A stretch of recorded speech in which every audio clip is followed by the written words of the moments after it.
Sir sir sir ಇದ್ದಾರಾ? ಒಳಗೆ ಹೋಗ್ಬೋದಾ? Sir ನಮಸ್ತೆ, ಹೇಗಿದ್ದೀರಾ? ಓ ದಿನೇಶ್ ಅವರೇ, ಬನ್ನಿ ಬನ್ನಿ ಬನ್ನಿ. ನಾನು ಚೆನ್ನಾಗಿದ್ದೀನಿ, ಬನ್ನಿರಿ. ನಾಗರಾಜ್, ನಿಮ್ಮ ತಾಯಿಯವ್ರನ್ನ ಮತ್ತು ತಂಗಿನ ಕರ್ಕೊಂಬನ್ನಿ. ಕುತ್ಕೊಳ್ಳಿ ದಿನೇಶ್ ಅವರೇ, ಕುತ್ಕೊಳ್ಳಿ, ಮಾತಾಡೋಣ. ಹಾಂ, ಕುತ್ಕೊಳ್ಳಿ. ಕುತ್ಕೊಳ್ಳಿ ಗೀತಾ ಅವರೇ, ಅಮ್ಮ ಕುತ್ಕೊಳ್ಳಿ. ಹೇಳಿ, ಏನು ವಿಷಯ ಅಂತ ಹೇಳಿ. ದಿನೇಶ್ ಅವರೇ, ಟೀ ಕಾಫಿ ಏನಾದರೂ ತರಿಸ್ಲಾ ನಿಮಗೆ? ಹಾಂ ಸರ್, ಬೇಡ, ಎಲ್ಲ ಮನ್ಯಾಗ ಮಾಡ್ಕೊಂಬಂದೀವಿ, ನೀವು ತೊಂದರೆ ತಗೋಬೇಡಿ. ಈಗ ನಾ ಹೇಳಿದ್ನಲ್ಲ ಸರ್, ಇವ್ರು ನಮ್ಮ ಕ್ಲೈಂಟು, ಮಿಸ್ಸಸ್ ಗೀತಾ ರಮೇಶ್ ಅಂತ ಹೇಳಿ. ಅದೇ ಇವ್ರ ಹಸ್ಬೆಂಡು, ಅದೇ ಹೇಳಿದ್ನಲ್ಲ, ಇನ್ನೊಂದು ಲೇಡಿನ ಕರ್ಕೊಂಬಂದು ಮನೇಲಿ ಇಟ್ಕೊಂಡಿದ್ದಾರೆ. ಇವ್ರಿಗೆ ಸ್ವಲ್ಪ ಕಿರಿಕಿರಿ ಮಾಡಿ ಮನೆಯಿಂದ ಹೊರಗೆ ಹಾಕಿದ್ದಾರೆ.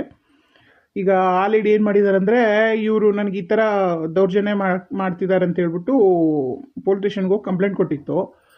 ಆದರೆ ಇವ್ರ ಮಾವ ಮತ್ತು ಇವ್ರ ಗಂಡ ಎಲ್ಲ ಹೋಗಿ, ಇಲ್ಲ ನಾವೆಲ್ಲ ಬಗೆಹರಿಸ್ಕೋತೀವಿ, ಕಂಪ್ಲೇಂಟ್ ವಾಪಸ್ ತೊಗೊಳ್ಳಿ ಅಂತ ಅವಳು ಕನ್ವಿನ್ಸ್ ಮಾಡಿ, ಅವಳು ಏನು ಮಾಡೋರು ಅಂದರೆ ಊರಿಗೆ ಕಳ್ಸಿಬಿಟ್ಬಿಟ್ಟು ಮನೆಯಲ್ಲೇ ಇಟ್ಕೊಂಡು ಕೂತವ್ರೆ. ಅದಕ್ಕೆ ಒಂದು ಸ್ವಲ್ಪ ಇವ್ರಿಗೂ ಇವ್ರ ಗಂಡಂಗೆ ಜಗಳ ಆಯಿತು. ಇವ್ರ ಗಂಡ ಸ್ವಲ್ಪ ಹಾಕ್ಕೊಂಡು ಹೊಡೆದು, ಕುಡಿದು ಬಂದ್ಬಿಟ್ಟು ಚೆನ್ನಾಗಿ ಹೊಡೆದು ಇವ್ರಿಗೆ ಎಲ್ಲ ಫಿಸಿಕಲಿ ಮತ್ತು ಮೆಂಟಲಿ ತುಂಬ ಟಾರ್ಚರ್ ಕೊಟ್ಬಿಟ್ಟು ಮನೆಯಿಂದ ಹೊರಗಾಕಿ ಆ ಲೇಡಿ ಜೊತೆಗೆ ಅವರು ಇವಾಗ ಅವ್ರ ಮನೇಲಿದ್ದಾರೆ. ಈಗ ನೀವು ಕಂಪ್ಲೇಂಟ್ ತೊಗೊಳ್ಬೇಕು ಸರ್ ನೀವೀಗ. ಓಹೋ, ಡೊಮೆಸ್ಟಿಕ್ ವೈಲೆನ್ಸ್ ಕೇಸ್ ಇದು. ಆಯಿತು. ಅವರೇನು ಡೌರಿಗೇನು ನಿಮಗೇನು ಪ್ರೆಷರ್ ಮಾಡಿಲ್ಲಲ್ಲ? ಅಯ್ಯೋ ಹೌದು ಸರ್, ನಾನೇ ಮರ್ತದೆ, ಸಾರಿ. ಆ್ಯಕ್ಚುಲಿ ಅವರು ಪ್ರತಿ ಸಾರಿನೂ ತವ್ರ ಮನೆಗೆ ಕಳಿಸ್ಬಿಟ್ಟು 2 ಲಕ್ಷ ಇಸ್ಕೊಂಬ, 3 ಲಕ್ಷ ಇಸ್ಕೊಂಬ, 4 ಲಕ್ಷ ಇಸ್ಕೊಂಬ, ಆಮೇಲೆ ಬಂಗಾರ ತೊಗೊಂಡ್ಬಾ, ಅದು ಮಾಡು ಇದು ಮಾಡು ಅಂತ ತುಂಬ ಕಾಟ ಕೊಡ್ತಿದ್ರಂತೆ. ಅದು ನನ್ನ ಮುಂದೆ ಹೇಳಿದ್ರು, ನಾನು ನಿಮ್ಮ ಮುಂದೆ ಹೇಳಕ್ಕೆ ಮರ್ತೋಯ್ತು ಸರ್, ಸಾರಿ. ಆಯಿತು ಮಗೀತಾ, ನೀವು ಅಲ್ಲೋಗಿ, ಅವರು ರಂಗಣ್ಣವರೆಲ್ಲ ಬರ್ಕೋತಾರೆ, ಕಂಪ್ಲೇಂಟ್ ಕೊಡಿ.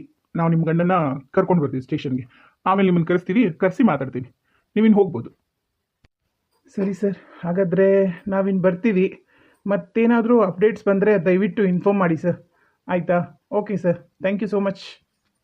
ಓಕೆ ದಿನೇಶ್, ಹೋಗಿ ಬನ್ನಿ. ಏನೇ ಇನ್ಫಾರ್ಮೇಷನ್ ಸಿಕ್ಕರೂ, ಏನೇ ಅಪ್ಡೇಟ್ಸ್ ಬಂದ್ರೂ ನಾನು ನಿಮ್ಗೆ ಇನ್ಫಾರ್ಮ್ ಮಾಡ್ತೀನಿ, ಆಯಿತಾ?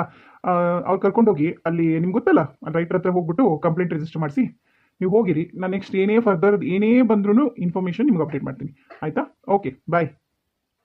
ನಾಗರಾಜ್ ಅವರೇ, ಅಲ್ಲಿ ಕೂತಿದಾರಲ್ಲ ಅವರೇ ರಂಗಣ್ಣ. ಅಲ್ಲಿ ಹೋಗ್ಬಿಟ್ಟು ನಾವು ಕಂಪ್ಲೇಂಟ್ ರಿಜಿಸ್ಟರ್ ಮಾಡಿ ಮನೆಗೆ ಹೋಗೋಣ. ಮತ್ತೆ ಅವ್ರು ಏನಾರು ಇದ್ದರೆ ಪೊಲೀಸರೇ ನಮ್ಗೆ ಇನ್ಫಾರ್ಮ್ ಮಾಡ್ತಾರೆ, ಓಕೆನಾ? ಹಾಂ ಸರಿ, ಆಯಿತು, ಅಲ್ಲೇ ಹೋಗೋಣ ಹಾಗಾದರೆ. ನಡಿಯವ ಸಂಗೀತ, ಅಲ್ಲೇ ಹೋಗಿ ಅಲ್ಲಿ ಬರ್ಕೋತಾರವರು, ಕಂಪ್ಲೇಂಟಲ್ಲಿ ಕೊಟ್ಟು ನಾವು ಹೋಗೋಣ, ನಡ್ರಿ. ರೀ ರಂಗಣ್ಣ ಅವರೇ, ಒಂದು ನಿಮಿಷ ಬನ್ನಿರಿ ಇಲ್ಲಿ. ಸರ್ ಹೇಳಿ. ಅದೇ ರೀ, ಈಗ ಬಂದ್ರಲ್ಲ ನಮ್ಮ ದಿನೇಶ್ ಅವ್ರು ಕರ್ಕೊಂಬಂದಿದ್ದಲ್ಲ ಹುಡುಗಿ, ಆ ಹುಡುಗಿ ಕಂಪ್ಲೇಂಟ್ ಬರ್ಕೊಂಡಿರೇನ್ರಿ? ನಮ್ಮ ಜಿಲ್ಲೆ ಇದಕ್ಕೆ ಬರ್ತೇನೆ ರೀ ಅವ್ರದ್ದು, ಏನು ಬೇರೆ ಊರು ಅವ್ರ ಗಂಡನ ಮನೆ? ಇಲ್ಲ ಸರ್, ಇದೆ ನಮ್ಮ ಕೊಪ್ಪಳ ಜಿಲ್ಲೆಗೆ ಬರುತ್ತೆ ಸರ್. ಒಂದು ಕೆಲಸ ಮಾಡಿರಿ, ಆ ಹುಡುಗಿ ಈಗ ಬರೀ ಗಂಡನ ಮೇಲೆ ಕಂಪ್ಲೇಂಟ್ ಕೊಟ್ಟಾಳ, ಏನು ಇಡೀ ಅವ್ರ ಫ್ಯಾಮ್ಲಿ ಮೇಲೆ ಕಂಪ್ಲೇಂಟ್ ಕೊಟ್ಟಾಳ್ರಿ? ಸರ್, ಆ ಹುಡುಗಿ ಆಕಿ ಗಂಡ ರೀ, ಮತ್ತು ಆಕಿ ಗಂಡ ಇಟ್ಕೊಂಡನಲ್ರಿ ಹುಡುಗಿ, ಆಕಿ ಮ್ಯಾಗ ಕಂಪ್ಲೇಂಟ್ ಕೊಟ್ಟಾರ ನೋಡ್ರಿ ಅಷ್ಟೇ. ಅವರು ಗಂಡನ ಮನೆ ಫ್ಯಾಮಿಲಿ ಮೇಲೆ ಒಬ್ಬರ ಹೆಸರು ಹುಡುಗಿ ಕಂಪ್ಲೇಂಟ್ನ ಬರ್ದು ಕೊಟ್ಟಿಲ್ಲ ಸರ್. ಓ ಓಕೆ ಆತ್ರಿ ರಂಗಣ್ಣ ಅವ್ರಿ, ಒಂದು ಕೆಲಸ ಮಾಡಿ, ಅವರು ಆಕಿ ಗಂಡನ್ನ ಮತ್ತು ಆಕಿ ಗಂಡನ ಲವರ್ನ ಇಬ್ಬರನ್ನೂ ಕರೆಸ್ರಿ ಸ್ಟೇಷನ್ಗೆ, ನೋಡೋಣ, ಮಾತಾಡೋಣ ಏನಂತಾರೆ. ಕರೆಯಕ್ಕೆ ಹೆಂಗೆ ಕಳಿಸ್ಬೇಡ್ರಿ, ನೀವು ಕೆಲಸ ಮಾಡ್ಬಿಡ್ರಿ. ನೀವು ಮತ್ತು ಜಯಚಂದ್ರ ಅವರು ಇಬ್ಬರು ಜೀಪ್ ತೊಗೊಂಡು ಹೋಗಿ ಅವ್ರಿಬ್ಬರನ್ನೂ ಕರ್ಕೊಂಬಂಬಿಡ್ರಿ, ಮಾತಾಡೋಣ ಕೂತ್ಕೊಂಡು, ಹೌದಿಲ್ರಿ?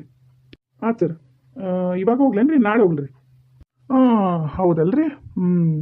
ನೋಡ್ರಿ ಅಲ್ಲಿ ಹೊರಗೆ ಯಾರ ಕಣಿ ಹೇಳಕ್ಕೆ ಏನಾರ ಕುಂತಾರ ನೋಡ್ರಿ. ಮತ್ತು ಯಮಗಂಡ ಕಾಲ, ರಾವ್ ಕಾಲ, ಎಲ್ಲ ಕಾಲ ನೋಡಿ ಹೋಗ್ಕಿರೇನು? ಮತ್ತು ರೀ ಏನ್ರಿ ರಂಗಣ್ಣ ಅವ್ರಿ, ಹೇಳಿದ ಕೆಲಸ ಪಟ್ ಅಂತ ಮಾಡೋದೇ ಇಲ್ಲಲ್ರಿ ನೀವು. ಓರಿ ಬಡ ಕರ್ಕೊಂಬೋರಿ ಅವ್ರಿಬ್ಬರನ್ನ, ಜೀಪ್ ಹಾಕೊಂಡು ಹೋಗ್ರಿ. ಎಷ್ಟೆತ್ರಿ ಜೀಪ್ ಹಾಕೊಂಡು ಹೋಗಿ ಕರ್ಕೊಂಬರೋದು ನೀವು? ಅಯ್ಯೋ, ಒಳ್ಳೆ ಚಿಕ್ಕ ಮಕ್ಕಳ ಥರ ಹೇಳ್ತೀರಪ್ಪ. ಏನು ಕೆಲಸ ಮಾಡೋಕೆ ನಿಮ್ಗೆ ಆಲಸ್ಯನೋ. ಆಯ್ತು ಸರ್, ಕರ್ಕೊಂಬರ್ತೀವಿ ಬಿಡಿ.